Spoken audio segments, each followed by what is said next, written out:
Charles-René Tandé, bonjour. Bonjour. Vous êtes président national de l'IFEC, l'Institut français des experts comptables, une profession qui, aujourd'hui, on le sait, fait face à des menaces d'ubérisation. Il en a été beaucoup question sur ce plateau. On va évoquer notamment les moyens pour y faire face. Mais d'abord, quel est le constat que vous faites sur la profession aujourd'hui ? Le constat, c'est qu'en 30 années là, que j'ai vécu dans cette profession, on a constaté une augmentation du déclaratif vraiment très très important. Je crois que tous les professionnels le vivent, d'ailleurs le vivent mal. On a gagné par de l'automatisation, on a gagné du temps par l'automatisation, gain de productivité qu'on a souvent restitué aux clients. Mais en fait, on a perdu avec le déclaratif. Et c'est là que je pense qu'il faut qu'on revienne à ce qui était aussi une des vocations des experts comptables, c'est l'accompagnement des dirigeants sur le plan économique et qu'on aille beaucoup plus sur le marché du conseil. Quel axe de développement est-ce que vous préconisez pour justement s'emparer de ce marché du conseil ?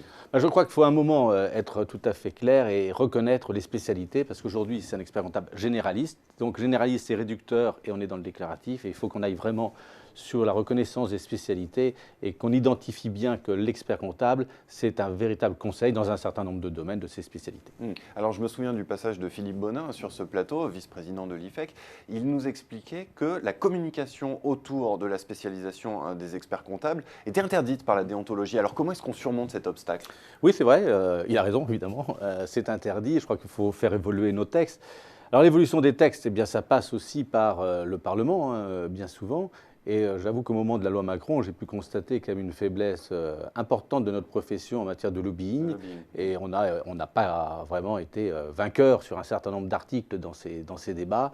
Et il va falloir qu'on mette en place une véritable force, d'ailleurs hors des experts comptables, mais aussi compagnie des commissaires aux comptes, syndicats. C'est toute la profession qui doit être évidemment unie quand on veut faire évoluer les textes et avec une force évidemment de persuasion importante. Il faut en déduire qu'aujourd'hui, les pouvoirs publics ne sont pas réceptifs à vos arguments ? Ils ne sont pas réceptifs sur un certain nombre de domaines, et j'irais même pire, c'est qu'il y a des actes de défiance à notre égard. Quand je vois le dernier acte en date sur le contrôle des pièces justificatives par les OGA, les organismes de gestion agréés, c'est un acte de défiance vis-à-vis des experts comptables. Et je trouve que le décalage est trop important aujourd'hui entre des discours de ministres qui viennent et qui nous encensent et qui nous flattent, et puis les textes finalement qui nous accablent. Et ça, je crois qu'il faut quand même mettre fin à ce trop grand décalage.